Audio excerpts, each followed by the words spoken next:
할렐루야. 아멘. 우리 앞뒤 좌우에 계신 분들하고 한번 인사하겠습니다. 믿음으로 삽시다. 네. 여러분, 지금 우리는 한 2주 동안 사도 바울 일행이 루스드라에서 겪고 있는 일들을 살펴보고 있습니다.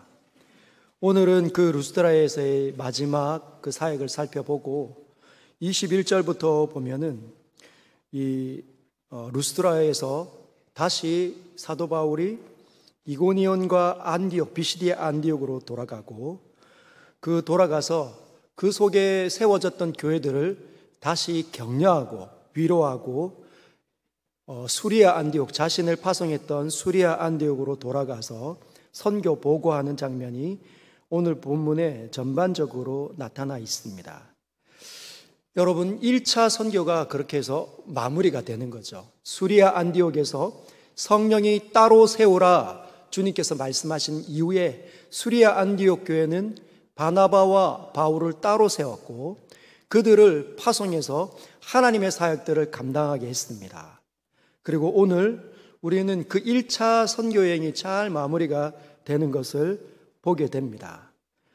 그러면서 사도 바울이 그 1차 세계 선교 여행의 그 포커싱, 하나님께서 주신 그 인사이트와 메시지를 종합해서 우리에게 들려줍니다. 그것이 사도행전 14장 22절, 우리가 오늘 집중적으로 이제 나중에 살펴볼 22절 한 절입니다. 우리 같이 한번 읽어보도록 하겠습니다. 시작.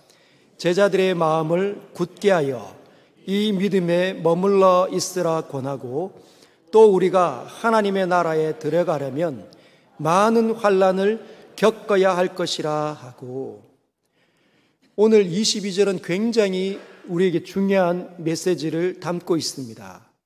마음을 강하게 굳게 해라. 마음이 옅으면 안 되고 강하게 굳게, 심지가 굳게 만들어 어디에? 믿음에 머물러 있으라 권면하고 있습니다. 우리 모두가 이 땅에 살아가면서 믿음에 머물러 있어야 된다는 것이죠. 사도 바울이 세워진 교회의 사람들에게 믿음에 머물러 있어야 된다. 마음이 흩어지면 안 된다.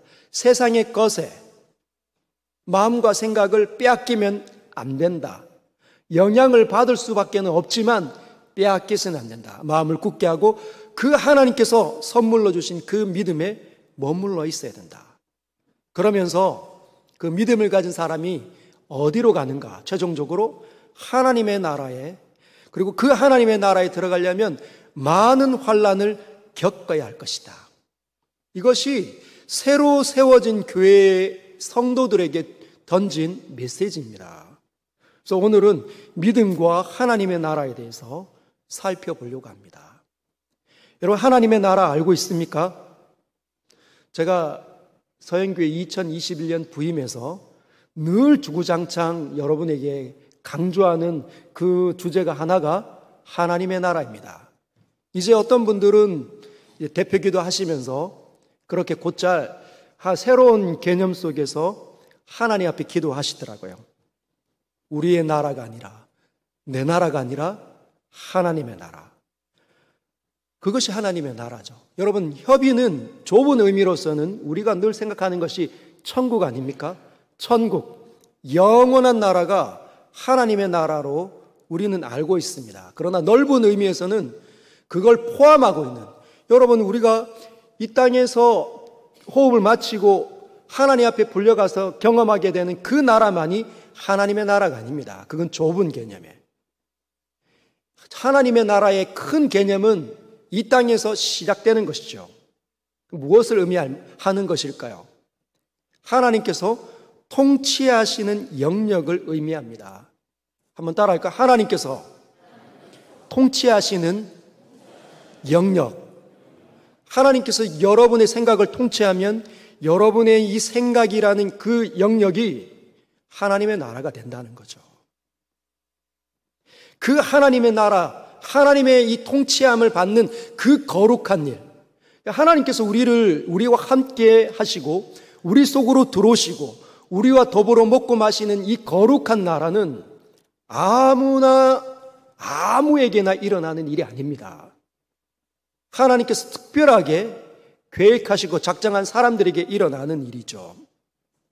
오늘 한번 본문을 들여다보면서 그분의 나라, 바울이 가르치려고 했던 그분의 나라가 어떠한지 한번 살펴보겠습니다. 19절 같이 읽겠습니다. 시작.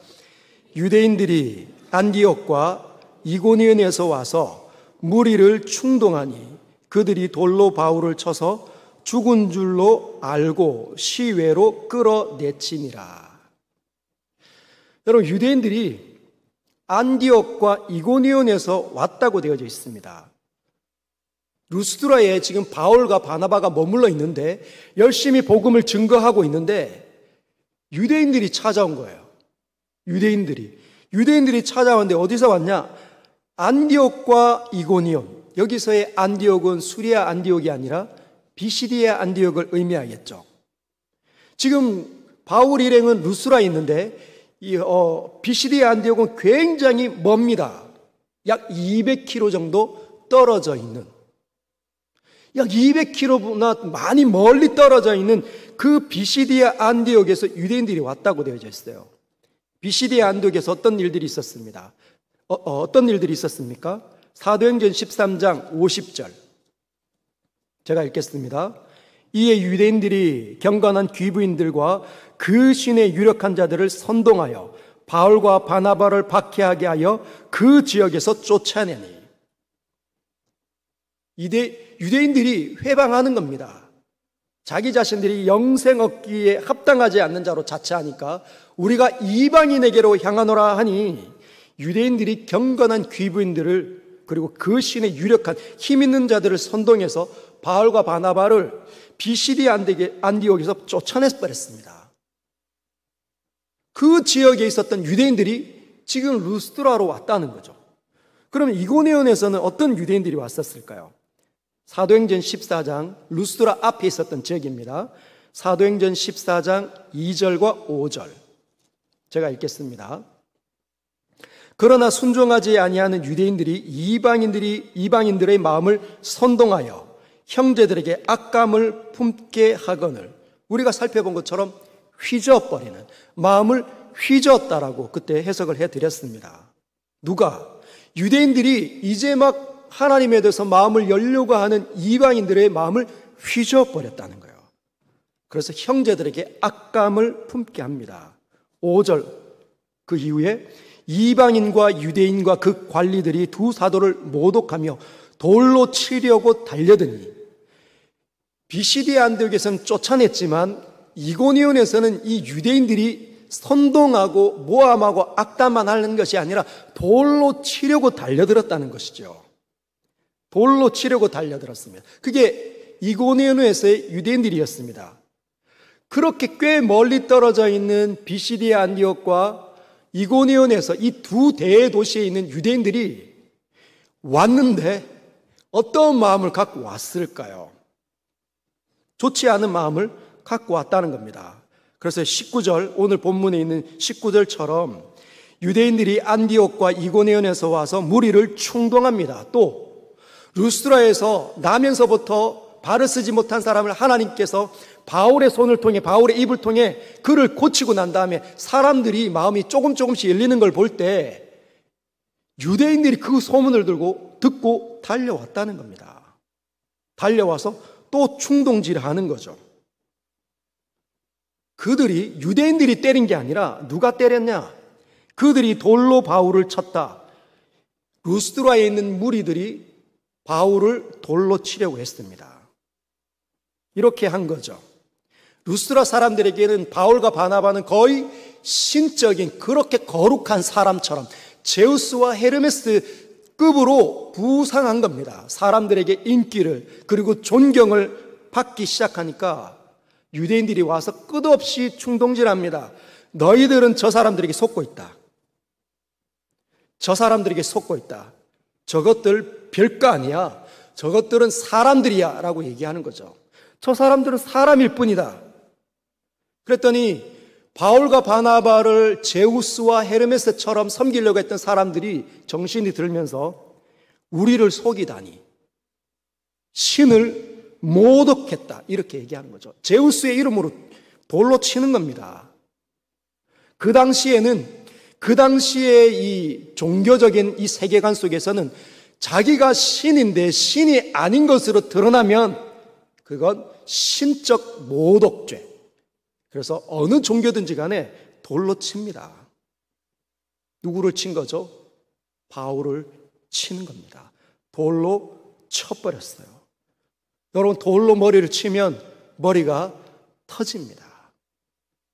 이 피부가 찢어지고 선열이 쭉 흘러내리는 거죠. 그리고 쓰러지는 겁니다. 바울이 쓰러져 버렸어요. 널브러진 거죠. 흐느적거리며 쓰러지는 겁니다. 정신을 잃었습니다. 그래서 정신을 잃은 피투성이가 된, 피떡이 된 바울을 루스드라 사람들이 질질 끌고 마을 밖으로 내치는 겁니다. 던져졌어요. 왜 마을 밖으로 던져졌을까요? 저주 덩어리니까. 신인 척 했기 때문에. 이 더러운 존재가 우리 마을에 들어오지 않도록, 저주가 임하지 않도록 이 더러움을 마을 안에서 제거하는 거죠. 마을 밖으로 끌어내는 겁니다. 여러분, 바나바는 왜 안 맞았을까요? 저도 잘 모르겠습니다. 아무리 묵상해도 성경에 답이 없기 때문에 바나바는 왜 맞지 않았을까? 바울이 맞는 것을 보고 도망을 갔을까? 아니면 입을 다물었을까? 어쨌든 피떡이 된 거의 죽어가는 바울을 루스드라 사람들은 환영했던 그 사람들이 그를 쳐서 마을 밖으로 끌어버렸습니다. 그때 20절 제자들이 둘러섭니다. 제자들이 둘러섰을 때 바울이 일어나 그 성에 들어갔다가, 여러분, 제자들이 루스드라에서 예수님을 믿는 사람들이 생겨나기 시작했다는 거죠. 어쩌면은 돌에 맞아 이 마을 밖으로 끌어 버려지는 이 사건은 조금 시간이 지난 이후의 사건일 수 있습니다. 왜? 루스드라에서 제자들이 생겨났으니까. 성경에서 제자들이 생겨났다는 말은, 선교의 열매로 제자들이 생겨났다는 말은 교회가 생겨났다는 것을 의미합니다. 교인들이 바울 주변에 둘러싼 겁니다. 초신자들이. 그리고 바나바도 있었겠죠. 마음이 어땠을까요? 얼마나 미안하고, 얼마나 안타깝고, 얼마나 무섭고 두려웠을까요? 거의 죽어있는 거 아닙니까? 죽어있는 바울, 누가 봐도 힘없고 죽어있는 이 바울을 보면서 너무너무 무서워서 두려운 가운데 벌벌 떨고 있지 않았겠습니까? 이렇게 세우지만. 근데 그때 바울이 꿈틀거리는 겁니다. 하고 일어나는 거죠. 그때 사람들이 어떤 반응일까요? 아, 살았구나. 안 죽었구나. 빨리 병원으로, 빨리 집으로, 그렇게 생각하지 않았을까요? 얼마나 안도했을까요? 근데 했던 그 바울이 머리를 쭉 흔들더니 벌떡 일어나는 겁니다. 벌떡 일어나는 거예요. 벌떡 일어나서 어디로 갑니까? 그 성으로 들어가는 겁니다. 그 성이 어디예요? 루스라. 자신을 돌로 친 사람들이 있는 그곳. 그 유대인들이 여전히 있었겠죠. 근데 그 성으로 들어가는 거예요. 왜 들어갔을까요? 자신을 돌로 친 사람들이 있는 곳, 그 무자비한, 그 사납고 그 미움이 깃들여진, 죽이고 싶어하는 그 악독이 강한 그곳으로 왜 바울은 들어가려고 했을까요? 짐 챙기러? 내 짐이 거기 있으니까? 아, 괜히 믿었다, 이런 생각했을까요? 돌에 맞았으니까? 아, 예수 믿는 것이, 예수님을 전하는 이런 것, 주님의 일은 적당히 해야 돼, 이런 생각했을까요? 무슨 생각을 하면서 걸어갔을 것 같습니까? 아마 돌에 맞아 쓰러지던 스데반이 떠오르지 않았을까요? 스데반을 치려고 했던, 돌로 치려고 했던 사람들이 옷을 맡아두었던, 증인으로서 옷을 맡아두었던, 그 당시에 하나님을 가장 잘 믿는다고 자부했던 그가, 이 사람은 돌에 맞아 죽어야 된다고 그렇게 합당하게 생각했던 그가, 스데반이 떠오르지 않았겠습니까? 돌에 맞아 죽는 스데반의 모습. 근데 스데반이 어떻게 했습니까? 미워하지 않는 것이죠. 저희 주여 저들의 죄를 용서하십시오. 그리고 야고보, 사도 야고보가 떠오르지 않았을까요? 예루살렘에 도와주러 헌금을 모아서 수리아 안디옥에 있었던 그 성도들의 헌금을 모아서 예루살렘으로 갔을 때 그 예루살렘에서 어떤 일들이 있었습니까?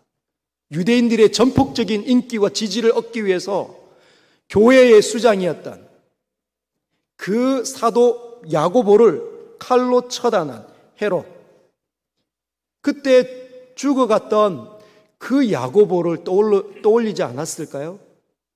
그때 하나님께서 기적으로 베드로를 감옥에서 이끌어낸 거, 그거 기억하지 않았을까요? 믿는 것은 이런 것이구나. 무엇보다도 저는 가장 많이 떠올랐던 것이 자기 자신이었을 것 같습니다. 자기 자신이 떠오르지 않았겠습니까? 다메섹으로 씩씩거리면서 예루살렘에 있었던 그 예수 믿는 사람들 남녀를 잡아다가 옥에 던질 때 그 짜릿했던 그 쾌감, 그래서 그 대제사장의 윤허를 받아가지고 다메섹 그 위에 있는 그 사람들, 예수 믿는 사람들 잡으러 가려고 하다가 그때 하나님을, 예수님을 만났던 자기 자신, 그 모든 것들이 순식간에 떠오르지 않았겠습니까? 내가 그랬구나. 내가 그랬구나. 자기 자신을 보는 거죠. 그리고 자기 자신을 볼 때 그때 비로소 남도 보이는 겁니다. 다른 사람을 보는 거죠. 아, 저 사람들도 그런 거지. 내가 믿음이 없고 내가 눈이 어두워져 있을 때처럼 저들도 그런 거지. 믿음이 없고 은혜가 없으니까, 예수를 못 만났으니까 저렇게 잔인했는데도 불구하고 모르는 거지. 그래서 그 성으로 들어가는 겁니다. 자기와 똑같은 사람들 있는 그 성으로 가서 뭘 했을까요? 여러분, 나처럼 살면 안 됩니다. 나처럼 살면 안 됩니다. 하나님께서 여러분에게 저를 보내셨다는 것은 하나님의 나라를 선물로 주기 위함인데 이 기회를 잃어버리지 마십시오. 나 같은 사람도 구원받았다면 여러분도 가능할 겁니다. 이런 내용 아니겠습니까? 여기에서 우리는 하나님의 나라의 특징을 살펴볼 수가 있습니다. 첫 번째는 일반 종교와는 다르다는 거예요. 하나님의 나라의 특징이 일반 종교, 일반 신앙인과는 다른 겁니다. 여러분, 기독교는 하나님의 나라를 전합니다. 그런데 이 기독교 안으로, 교회 안으로 들어온 사람들이 이 기독교 신앙을 처음 접하면서 일반 종교처럼 생각하고 일반 종교처럼 이 기독교를 대하고 그렇게 신앙생활하는 사람들이 꽤 많이 있음을 보게 됩니다. 그래서 교회 안에 10년, 20년 이렇게 신앙생활 하는데도 불구하고 잘못된 신앙인으로 살아가고 있는 사람들이 꽤 많더라고요. 그래서 일반 종교가 어떤 건지, 우리는 어떤 하나님께서 요구하는 신앙의 수준인지 이렇게 좀 한번 알아보려고 합니다. 여러분, 일반 종교들, 일반 신앙인들은 이런 거죠. 자기 중심적 신앙인이라고 말할 수 있습니다. 도를 섬기든지 부처를 섬기든지 무당을 섬기든지 이런 일반적인 신앙들은 자기 중심적이라는 거예요. 자기 중심. 자기가 중심이라는 거죠. 자신을 위해 신앙생활 한다는 겁니다. 이런 겁니다. 고난을 자기가 만난 거예요.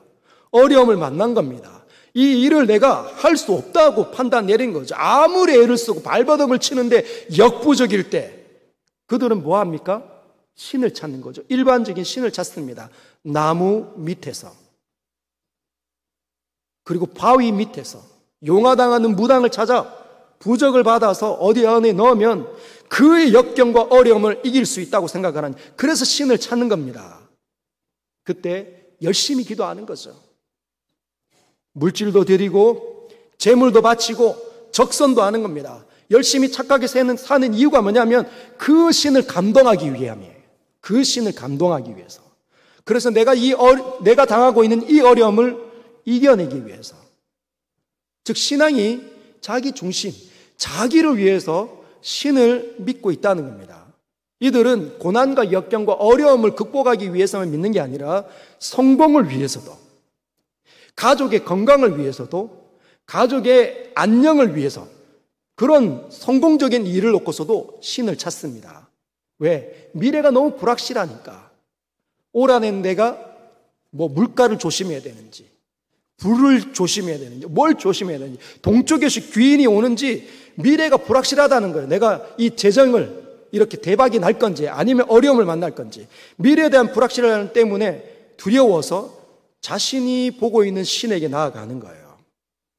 그러나 여러분, 기독교는 일반 종교와는 다릅니다. 이런 식으로 하나님께 나아가면 안 됩니다.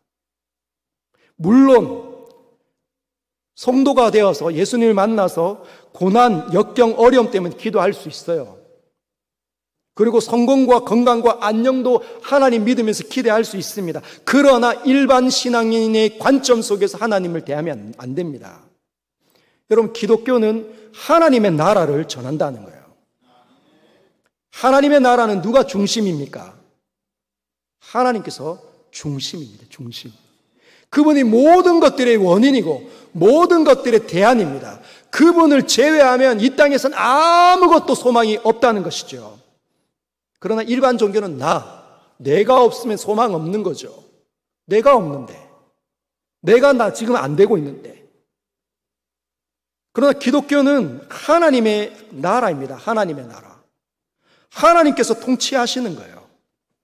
여러분, 이렇습니다. 기독교가 사람 안으로 들어올 때는 이런 거죠. 이 땅에 태어나는 수많은 사람들에게 주님께서, 살아계신 하나님께서 내 나라가 있다라고 말씀하시면서 다가오십니다. 누구에게? 이 땅에 태어나는 모든 사람들에게. 근데 그 사람들은 어떤 사람들입니까? 자기 중심적인 사람, 자기가 굉장히 중요한 사람들입니다. 자신의 생각, 자신의 감정, 자신의 뜻, 이게 엉망이면 하고 싶지가 않은 거예요. 왜? 내가 제일 중요한 거니까. 그래서 그 사람들, 자기 중심적인 사람들 가운데 어떤 사람들은 자신의 생각을 갈고 닦습니다. 공부도 하고 훈련도 하고 수많은 것들을 배우는 거죠. 그러면서 세상을 진단해내기 시작합니다. 분석도 하고 연구도 하고 개발도 하고 세상을 이렇게 아름답게 발전을 시킵니다. TV를 만들고 차를 만들고 휴대폰을 만들고 컴퓨터를 만들고 전기를 만들고 아파트를 만들고 도시를 건설하는 거죠. 엄청난 거 아닙니까?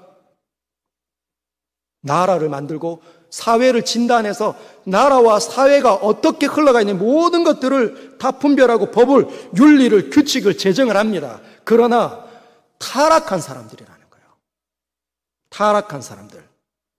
어떻게 살아야 될 줄은 알지만 그 안다고 해서 사라지는 게 아닙니다.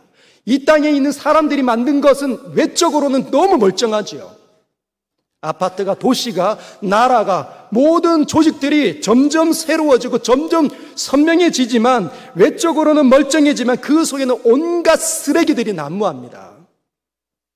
갈등, 더 갖고 싶고, 나는 더 갖고 싶고, 덜 주고 싶고, 덜 얻었기 때문에 미움이 일어나고, 더 뺏기 위해서 수단과 방법을 가리지 않는 암투가 일어나고, 속이며 뺏고 뺏기는 일들이 이 땅엔 난무하는 거죠. 그렇게 사는 사람들에게 하나님께서 뭐라고 말씀하십니까? 멈춰라라고 합니다. 스탑. 너희 나라를 멈추어라. 너희 생각대로 하는 너의 나라를, 너의 생각을, 너의 삶의 모든 행태를 멈추어라 명령하시는 거죠. 그리고 하나님의 나라를 보입니다. 나의 나라는 이런 것이다. 하나님의 이 통치 안으로 들어오는 것, 하나님의 안으로 들어오는 사람들에게 영원한 나라, 영광의 나라가 주어지는 겁니다. 그래서 오늘도 사도 바울이 뭐라고 한 겁니까? 여러분 스탑, 멈추십시오. 나도 그랬습니다. 미움을 멈추십시오. 하나님이 다스림 가운데 들어가십시오. 그분이 뭘 말씀하시는지 경험하시길 바랍니다. 하고 복음을 증거하는 겁니다.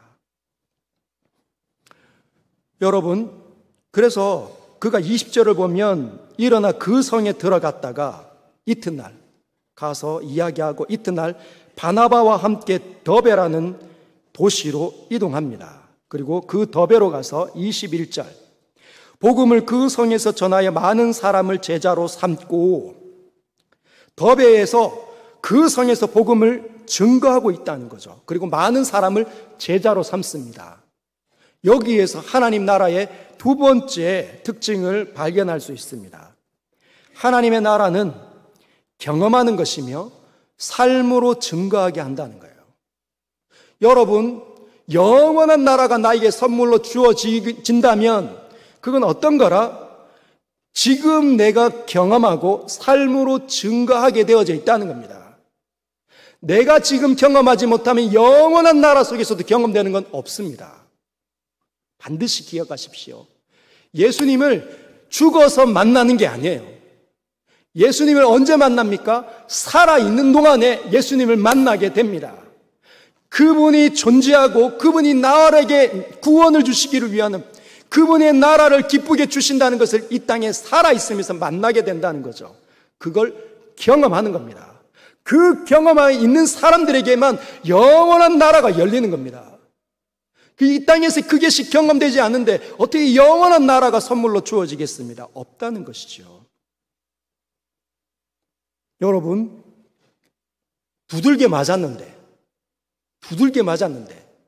만약에 예수님 때문에 두들겨 맞았다. 나는 어떤 반응이 먼저 나오겠습니까?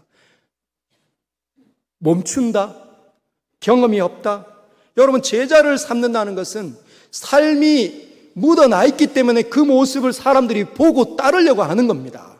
그래서 제자를 삼는 거예요. 중단하지 않았습니다. 루스라에서 죽임을 당하는 같은 그 고통을 경험했지만 나는 정말 아무 힘이 없구나.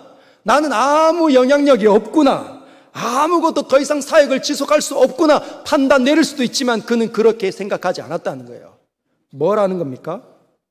지속하고 있다는 거죠. 왜? 주님이 삶 속에서 역사하시고 간섭하시니까.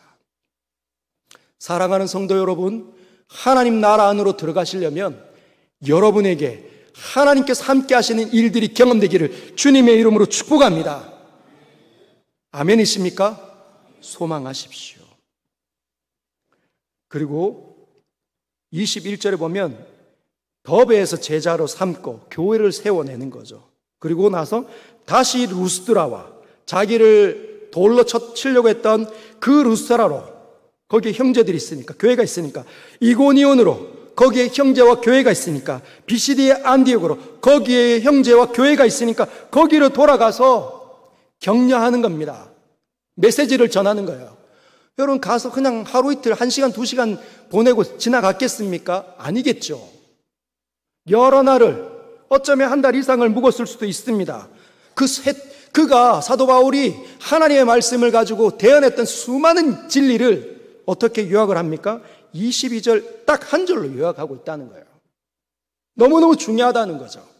처음 믿고 교회 안으로 들어오고 있는 하나님 나라를 경험한 사람들이 해야 되는 그 영원한 것들이 뭐냐? 22절 제자들의 마음을 굳게 하여 이 믿음에 머물러 있으라 권하고, 또 우리가 하나님의 나라에 들어가려면 많은 환난을 겪어야 할 것이다.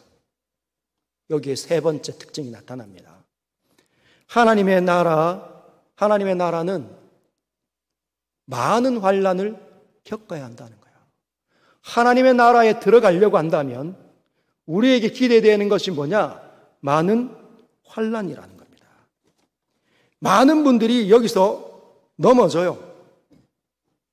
왜? 환난 안 받고 싶으니까. 이 땅에서 평안한 삶을 살고 싶잖아요.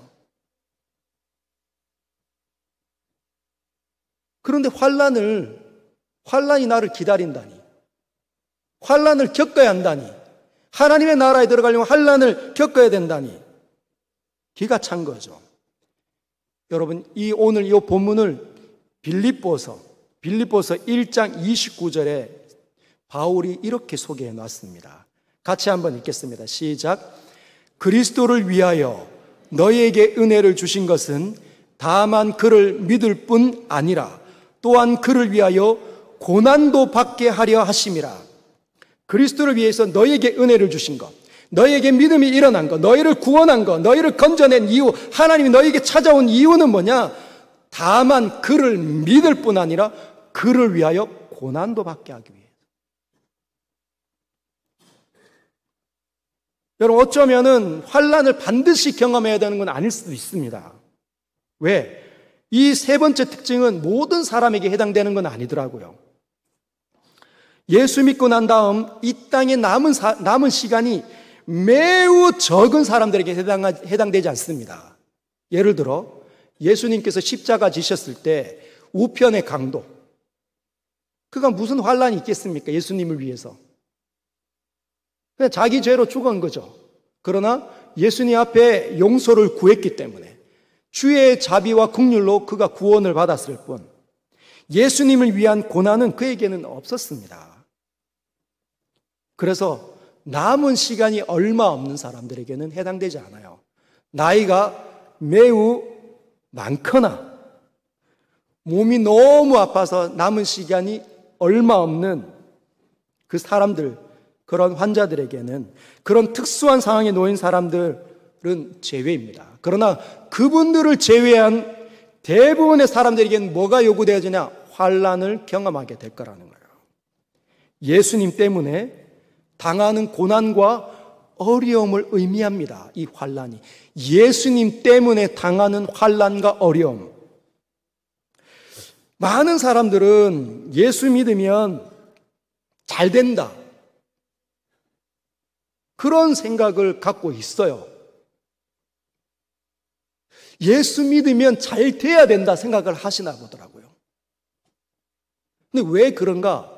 이 땅에서의 삶이 더 선명하게 실제처럼 여겨지니까 그렇습니다.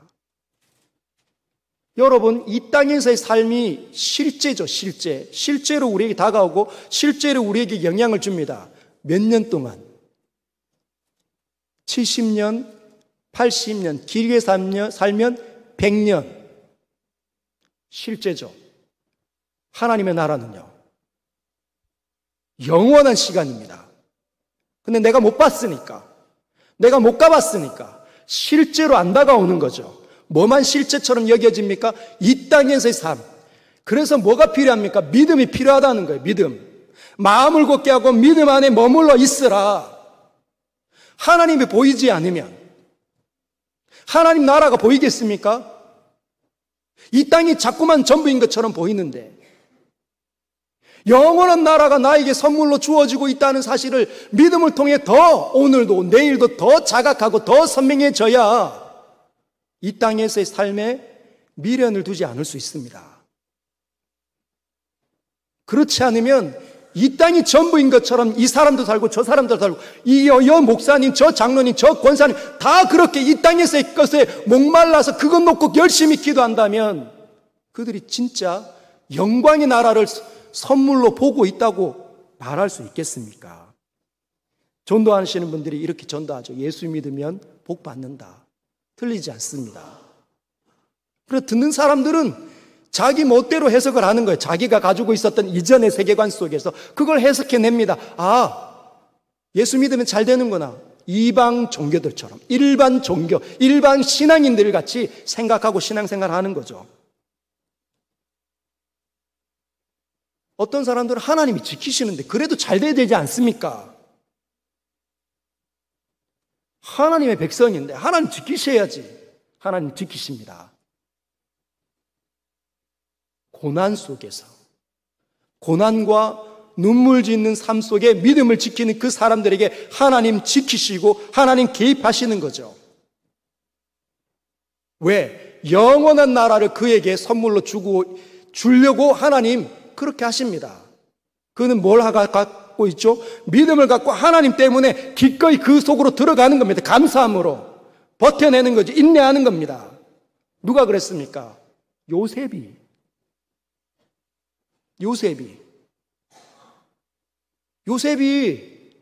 애굽 총리가 될 때 그냥 무난하게 잘 살다가 아무 고통 없이 잘 살다가 왜? 그가 신앙인이었잖아요. 애굽에 가서만 신앙인이 된 게 아닙니다. 어릴 적부터 신앙인이었던 그 바울의 야곱의 총애를 받던 그 요셉이었잖아요. 너는 이렇게 살아야 된다. 아빠는 이렇게 떠돌아다니면서 살았는데 너는 이렇게 살아야 된다. 너는 더 바르게 살아야 된다. 너는 더 정직하게 살아야 된다. 하나님 보며 살아야 된다. 하나님의 계획 속에 있어야 된다. 그러면 그가 그렇게 고난당하고 버려지고 악행을 당하고 어려운 가운데 던져지는 거 무엇으로 설명할 수 있겠습니까? 그런데 여러분, 그가 애굽으로 던져졌을 때, 노예로 팔려갔을 때 하나님께서 뭐라고 말씀하시냐? 우리에게 이렇게 소개하십니다. 하나님께서 요셉과 함께 계시네. 여러분, 또 억울하게 감옥에 던져졌어요. 감옥에 안 가면 되잖아요. 위대한 총리로 하나님께서 잘 가르칠 수 있지 않습니까? 근데 하나님 그렇게 안 하셨다는 거죠. 감옥에 던져졌는데 하나님께서 요셉과 함께 하시네. 우리는 이 땅에 하나님의 나라에서의 삶을 살아가도록 하나님 요구하십니다. 그래서 환난이 우리에게 찾아올 수 있다는 거예요. 여러분, 환난이 예수 믿는 사람들에게 찾아올 수 있는 제가 두 가지 이유를 찾아왔습니다. 첫 번째는 이 땅의 사람들이 죄인들이기 때문이에요. 이 땅에 있는 사람들이 죄인들이기 때문입니다. 여러분들이 살아 호흡하는 남은 시간 속에 바깥으로 나가기만 하면 하나님 없는 사람들이 그 죄인들이 이쪽 저쪽으로 지나가는 겁니다. 그 죄인들이 어떤 사람이에요? 자기 중심성, 자기가 가장 소중하다고 생각하는 사람, 언제나 자기가 제일 잘났고 자기가 제일 억울하고, 그래서 내 가족 내 편, 그리고 내 편이 아니면 다 적입니다. 적, 경쟁자들이에요. 그래서 저와 여러분들이 예수님 믿고 정직하게 살 때, 그리고 잘 되려고 할 때 누가 그들이 처음에는 나를 잘해주고 좋아하는 것처럼 보이지만 이게 결부가 되면 나를 시기합니다. 우리를 시기하게 되어져 있어요. 우리의 공을 자기 것으로 우길 수 있습니다. 그가 힘이 있다면 우리는 아무런 대꾸하지 못하는 거죠. 교통사고 나도 큰 소리로 그냥 우깁니다. 역반하장. 그래서 이 땅은 거짓과 속임이 난무하는 곳입니다. 그러니 당연히 성도가 그런 곳에 살면, 거룩한 백성으로 살려고 한다면 고난을 당할 수밖에 없는 거죠. 그게 정상입니다. 두려워하지 마십시오. 그러나 주님이 지키십니다. 어떤 분은 이 땅의 사람들이 죄인이기 때문에 우리가 고난당한다 하더라도, 그래도 목사님 우리가 막 바보 등신입니까? 당할 필요 없잖아요. 우리도 실력과 힘을 갖추면 되지 않습니까? 맞습니다. 그래도 돼요. 그러나 하나님께서는 그런 세상 속에 살고 있는 저와 여러분들에게 그 사람들이 하고 있는 삶이 아니라 전혀 다른 수준의 삶을 요구하고 계시다는 게 문제입니다. 저와 여러분은 세상 사람들처럼 살지 않습니다. 만약에 우리까지 그런다면 예수 믿는 사람들은 저와 여러분들까지 이 땅이 전부인 것처럼 하고 이 땅에 있는 것을 더 얻기 위해서 몸부림치고 더 사나워지고 더 거칠어진다면 이 세상은 엉망진창이 되는 거죠. 복수로 가득 차질 겁니다. 아무도 참지 않고 폭력이 난무하는 거죠. 지옥 같은 곳이 될 거죠. 이 땅에 살고 있는 예수 믿는 사람들에게 하나님 뭘 요구하십니까? 세상 사람들이 아무리 그렇게 살아도 너는 더 바르고 더 정직해라, 더 온유하고 더 거룩하고 더 믿음 가운데 있어야 된다. 주님이 그런 삶을 요구하십니다. 아니, 이 세상이 어떤 세상인데 그렇게 살면 등신 취급받고 손해볼 텐데 손해봐도 괜찮다고 주님 말씀하시는 거예요. 왜? 나의 나라는, 너에게 주어질 나의 나라는 영원하다는 겁니다. 더 영광스럽고 이 땅에서 경험할 수 있는 수준을 넘어서는 거죠. 더 영광스럽고 더 거룩하고 더 존귀하고 더 길기 때문에 그것도 무진장입니다. 무진장. 그 나라를 보고 있기 때문에 기꺼이 내가 여기서 더 못 가져도 더 가지려고 하는 사람들이 그냥 주는 거예요. 막 부딪혀서 싸우지 않습니다. 아둥바둥하지 않는다는 거예요. 왜? 하나님 보니까. 그래서 하나님 나라 안으로 들어가게 되는 거예요. 여러분, 기독교가 시작이 되어서 이 사도 바울을 통해 또는 수많은 예수 믿는 사람들을 통해 전 세계로 복음이 펴져가면서 교회가 세워질 때 그 교회는 세상을 이런 방식으로 이겨냈습니다. 칼과 무기로, 미움과 힘으로 이겨낸 게 아니에요.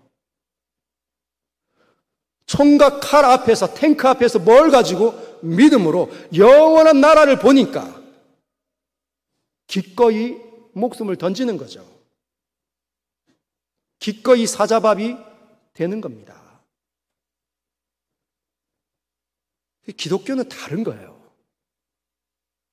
하나님이 실제로 여겨지고 실제이신 그 하나님이 경험될 뿐만 아니라 우리에게 말 걸어오시고 우리와 함께 하시고 그분의 모든 생명과 선함을 우리에게 허락하시는 겁니다. 그때 우리가 이 세상을 이끌어내는 거죠. 사랑하는 성도 여러분, 일반적인 신앙인들처럼 살지 마십시오. 주님을 온전하게 보고 주님을 두려워함으로 이 땅에서의 남은 삶을 하나님의 나라 속에서 하나님께서 기대하는 영광의 삶으로 화답하시길 주님의 이름으로 축복합니다.